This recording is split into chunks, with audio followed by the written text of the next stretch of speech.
Assalamualaikum warahmatullahi wabarakatuh. Selamat hari Senin dan semangat pagi. Siapa di sini yang selalu semangat belajar? Harus dong. Walaupun kita di era pandemi menganut sistem belajar BDR alias belajar dari rumah, tapi tidak boleh mengurungkan semangat kalian untuk tetap belajar. Hari ini kita awali pelajaran Bahasa Indonesia oleh Ibu Tia Anissa Nurjana.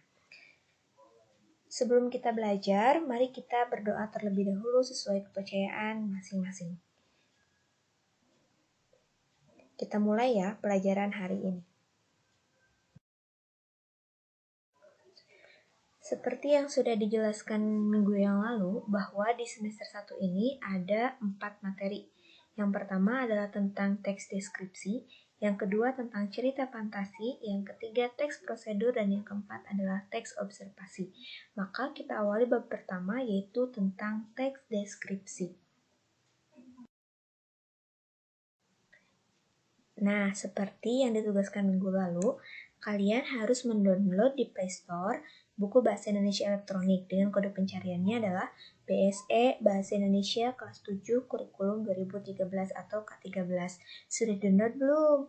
Kalau belum, yuk cepat-cepat di-download karena downloadan inilah yang akan mempermudah proses pembelajaran kita. Baiklah, kita mulai pembahasan yang pertama dengan pengertian teks deskripsi. Pernah tidak ada yang mendengar tentang deskripsi atau teks deskripsi? Pasti ada yang pernah dan ada yang belum ya. Mari kita baca sama-sama. Apa sih yang dimaksud dengan teks deskripsi?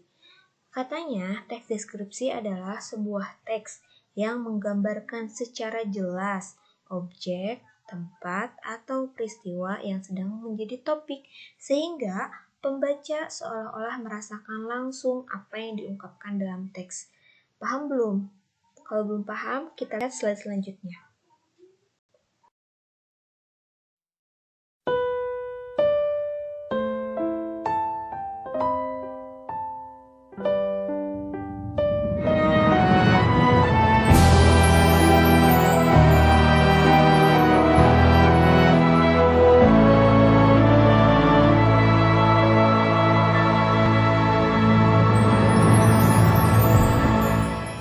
Tanah airku Indonesia, negeri elok amat ku cinta. Tanah tumpah darahku yang mulia, yang ku puja sepanjang masa. Tanah airku aman dan makmur, pulau kelapa nan amat subur, pulau melati pujaan bangsa. Sejak dulu kala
Selanjutnya, setelah ada rayuan Pulau Kelapa, ada juga 4 teks yang menggambarkan sebuah teks deskripsi. Ada teks yang pertama berjudul Parangtritis dan Indah, lalu teks yang kedua Ayah Panutanku, teks yang ketiga Ibu Inspirasiku, dan teks yang keempat adalah Si Bagas Kelinciku. Keempat teks tersebut merupakan contoh teks deskripsi. Jadi, kalian paham belum apa yang dimaksud dengan teks deskripsi? Dari contoh-contoh tersebut. Betul, kita simpulkan ya apa yang dimaksud dengan teks deskripsi.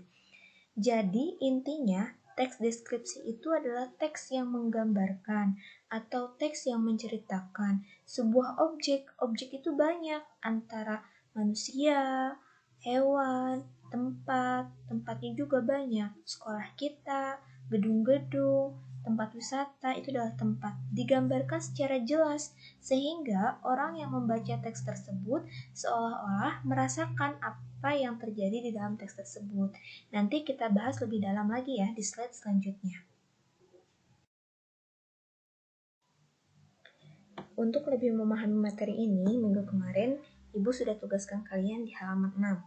Ada 2 tabel di halaman 6. Tabel yang pertama adalah tentang objek atau hal yang dideskripsikan. Jadi, hal yang pertama kalian lakukan adalah kalian harus membaca keempat teks yang tadi, yang berjudul Parangtritis, Ayah, Ibu, dan sebagainya. Nah, lalu ditanyakan katanya, objek atau hal apa sih yang dideskripsikan? Ingat, deskripsi itu berarti menggambarkan. Berarti objek hal atau hal apa sih yang digambarkan? Berarti teks yang pertama itu adalah menggambarkan tentang Parangtritis.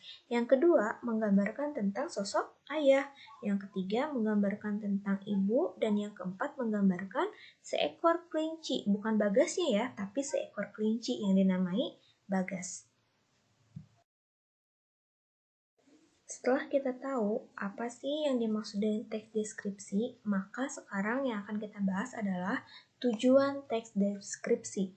Ingat ya, deskripsi menggambarkan, berarti tujuannya itu adalah menggambarkan objek, suasana, perasaan, sehingga pembaca seolah-olah melihat, mendengar, mengalami, atau merasakan. Setelah kita tahu apa sih tujuan teks deskripsi, kita samakan lagi yuk tugasnya di halaman 6. Ada 4 teks ya, masih sama dengan 4 teks yang tadi. Teks yang pertama tentang Parangtritis, maka apa sih tujuannya? Tujuannya berarti menggambarkan keindahan tentang pantai Parangtritis.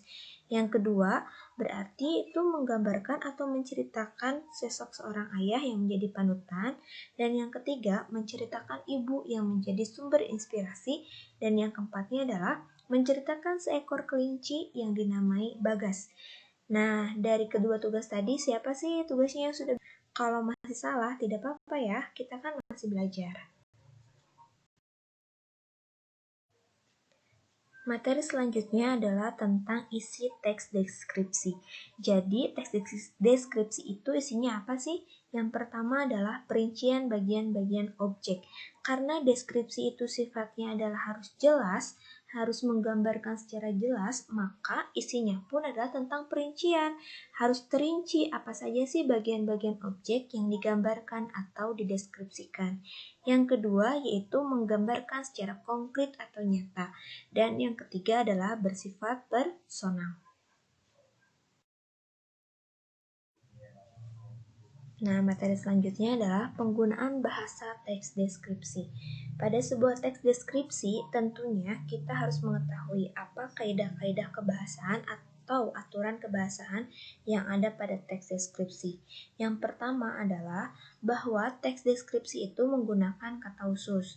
Yang kedua, menggunakan kalimat rincian. Yang ketiga, menggunakan bahasa sehingga seolah pembaca melihat, mendengar, merasakan yang dideskripsikan. Selanjutnya, menggunakan kata sinonim dengan emosi yang kuat, lalu menggunakan majas, dan yang terakhir adalah memunculkan kata ganti orang. Kita bahas satu-satu ya di slide selanjutnya. Yang pertama adalah tadi menggunakan kata khusus. Di balik kata khusus sebelumnya ada kata umum dulu, jadi kita harus membedakan apa sih yang dimaksud dengan kata umum dan juga kata khusus.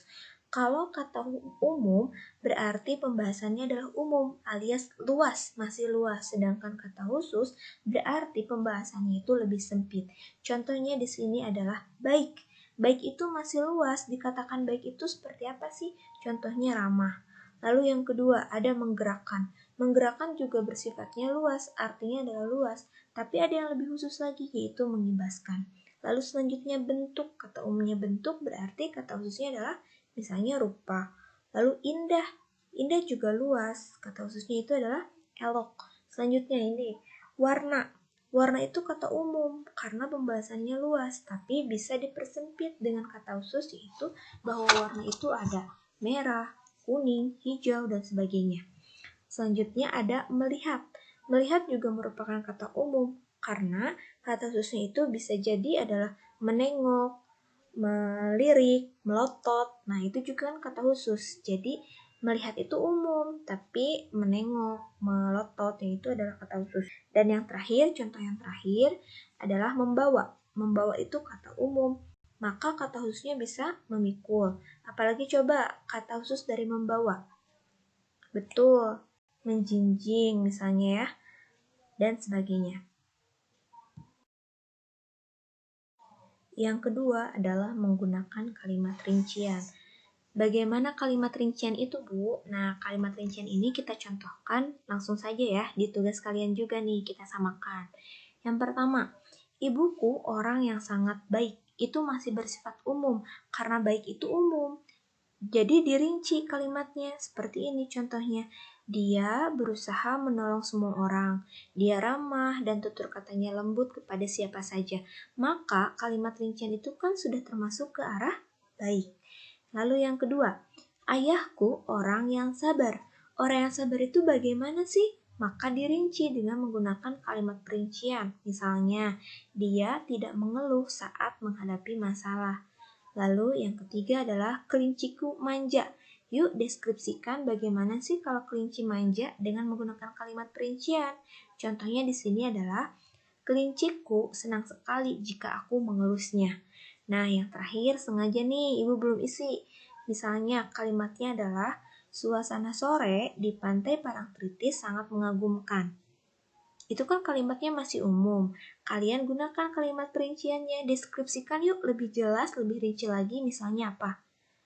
Biasanya suasana sore di pantai itu apa sih yang paling kalian suka?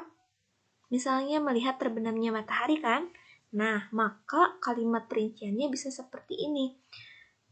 Terbenamnya matahari di pantai Parangtritis sangat indah dan elok, misalnya seperti itu. Paham kan? Lalu penggunaan bahasa selanjutnya adalah menggambarkan secara konkret. Konkret itu berarti nyata ya. Maksudnya nyata itu apa?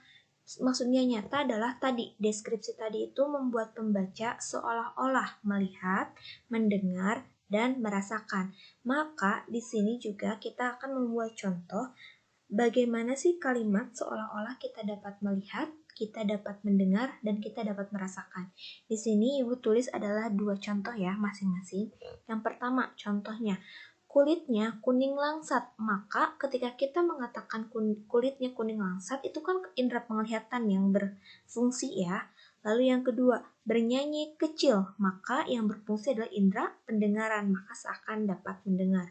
Lalu yang ketiga, rasa hangat berbaur dengan lembutnya hembusan angin sore, maka itu yang dirasakan.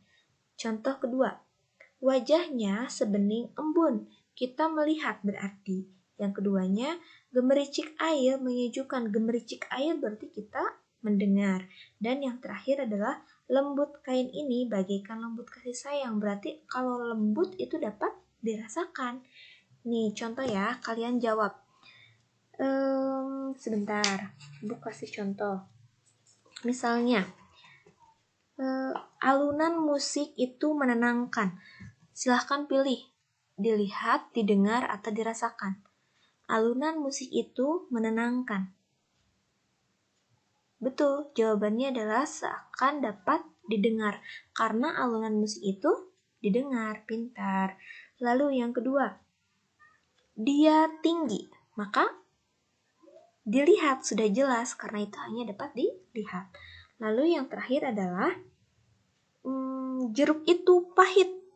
Gampang sekali ya, kali itu adalah dirasakan. Pinter, paham kan untuk ini? Selanjutnya adalah menggunakan kata sinonim emosi kuat. Sinonim apa? Sinonim adalah persamaan kata. Maka kita cari yuk sinonimnya atau persamaan katanya dari kata sifat di bawah ini. Contoh, baik. Maka sinonimnya dengan emosi kuat, baik itu adalah tulus, ramah, penuh kasih sayang. Yang kedua, indah. Maka emosi yang kuatnya atau sinonimnya itu adalah elok, molek.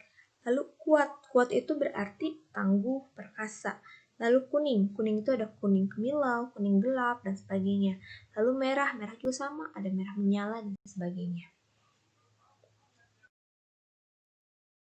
Selanjutnya adalah penggunaan majas atau gaya bahasa. Sebenarnya untuk pembahasan majas akan kita pelajari nanti ya. Ini secara garis besarnya saja. Gaya bahasa atau bahasa kiasan yang digunakan untuk memperindah teks tersebut. Nah, di dalam teks deskripsi ini, majas yang digunakan atau gaya bahasa yang digunakan adalah gaya bahasa perbandingan. Dengan ciri biasanya ada kata bagaikan, seperti, dan sebagainya. Nah, kita analisis yuk dari 4 teks yang tadi. Masih ya dengan 4 teks yang tadi. Teks yang pertama, ternyata di dalamnya itu ada sebuah majas. Kalimatnya adalah, batu karang besar siap menjaga gempuran ombak yang datang setiap saat. Lalu yang kedua, bagai air mengalir tenang tetapi sangat dalam. Yang ketiga, mukanya selalu bersinar seperti bulan. Yang keempat, mulutnya berkomat kamit seperti berdoa. Sekarang tuh kamu nih, coba cari nih kalimat ini di setiap teksnya. Ada tidak kalimat ini? Lalu kasih tanda ya. Ada 2 jenis teks deskripsi dari bentuknya. Yang pertama, teks deskripsi berdiri sendiri, seperti contoh keempat teks yang tadi. Kalau yang kedua adalah teks deskripsi menjadi bagian teks yang lain. Contohnya itu adalah cerpen, novel, lagu, dan iklan. Oke anak-anak, kita masuk materi yang terakhir, yaitu menentukan isi teks deskripsi. Bagaimana menentukan isi teks deskripsi? Itu ada 4 langkah. Yang pertama, tentunya harus ada teksnya ya. Nah, setelah ada teksnya, apa sih yang harus dilakukan? Yang pertama itu adalah membaca dengan teliti teks tersebut. Yang kedua, perhatikan penggunaan tanda baca saat membaca. Contohnya, ada tanda titik, ada tanda koma, tanda tanya, ataupun tanda seru. Tak yang ditabrakan ya. Kenapa sih Bu harus ada memperhatikan penggunaan tanda baca? Karena penyalahgunaan pembacaan penggunaan tanda baca, maka nanti akan mengubah maknanya juga. Lalu yang ketiga adalah pahami isi teks setiap paragraf. Pasti dong setiap teks itu terdapat paragraf ya. Nah, pahami dulu isinya, dan yang terakhir, barulah kalian dapat menentukan kesimpulan isi teks tersebut. Nah, untuk lebih memahami atau melatih pemahaman kalian bisa mengisi latihan soal. Buka yuk BSE-nya atau buku elektroniknya di halaman 14 dan juga 16. Di sana itu terdapat 2 teks ya. Yang pertama itu adalah teks Pesona Pantai Senggigi, sedangkan teks yang kedua adalah berjudul Gebiar Pementasan Tari Kolosal Ayah. Nah, nanti kalian harus menjawab pertanyaan-pertanyaan yang ada dalam buku tersebut. Dari mana Bu menjawabnya? Berarti dari teks tersebut. Teks 1 ada bacaannya, teks 2 juga sama. Jadi kalian bisa menjawabnya itu dari teks tersebut. Lalu yang kedua, lihat pula di halaman 17. Di halaman 17 ada 2 tabel. Yang pertama itu tabelnya itu berisi tentang topik yang dideskripsikan, rincian, pola pengelompokan. Ini juga sama, ada teks 2 teks ya. Bu, ini teks yang mana? Berarti teks yang tadi tentang Pantai Senggigi dan Gebiar Pementasan, sama dengan halaman 14 dan 16 teksnya.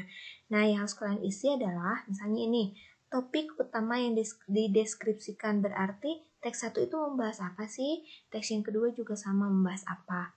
Lalu rincian isi teks 1 apa saja yang dibahasnya? Tulis di sini. Teks yang kedua juga sama. Apa sih yang dibahasnya? Tulis juga di sini. Nah, di kolom yang ketiga ada pola pengelompokan isi. Maksudnya bagaimana, Bu? Maksudnya adalah misalnya di teks 1 nih, mengelompokkan bagian-bagian apa saja di sana. Oh iya, di sana ada mengelompokkan pantai, terus tentang bawah laut, pura batu bodong, dan sebagainya. Lalu teks yang keduanya tentang apa? Nah, tabel selanjutnya ada lagi, masih teks 1 dan teks 2, maka teksnya sama ya, sama dengan halaman 14 dan 16. Tinggal mengisi kolomnya. Ada pertama adalah cara mengembangkan isinya. Bagaimana cara mengembangkan isinya teks 1 dan juga teks 2. Terus yang kedua nih, misalnya ini ya, diisinya dengan misalkan cara mengembangkan isinya itu diawali dulu tentang perkenalan tempatnya, atau diawali dulu tentang keindahannya dan sebagainya gitu ya. Lalu yang kedua, tabel yang kedua, kolom yang kedua, isi dapat ditangkap dengan penggunaan panca indera. Nah ingat, ini panca indera tadi. Kalau teks deskripsi itu seolah-olah melihat, seolah-olah mendengar, dan seolah-olah merasakan. Berarti kalian cari dalam teks yang ke-1 dan teks yang kedua kalimat yang menunjukkan seolah-olah melihat, seolah-olah mendengar, dan seolah-olah merasakan. Siap ya? Tugas hari ini ada berarti 3 ya? Gak apa-apa kan? Kenal ya, tugasnya ada 3, halaman 14, 16, dan 17. Selamat mengerjakan. Ingat, tugas hari ini harus kumpul sebagai tanda bukti bahwa kalian hadir mengikuti pembelajaran hari ini. Selamat mengerjakan. Bagaimana, sudah pahamkah dengan materi sekarang? Kalau belum, tidak apa, karena kita selalu belajar, tapi harus berusaha untuk bisa memahami ya. Kalau belum memahami, bisa langsung, silahkan WA langsung ke Ibu. Jangan pernah sungkan, tapi selama pembelajaran Bahasa Indonesia berlangsung.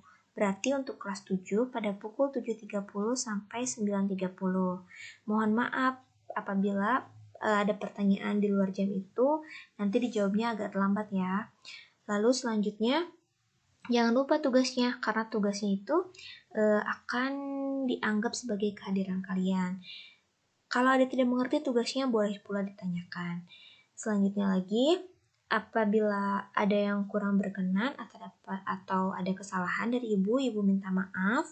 Boleh kirimkan kritik dan saran melalui WA, misalnya Bu, kurang mengerti nih, atau Bu, ngomongnya terlalu cepat, atau bagaimana, boleh ya, jangan pernah sungkan. Semangat belajar, semoga kalian semua memahami dan pembelajaran ini menyenangkan. Wassalamualaikum warahmatullahi wabarakatuh.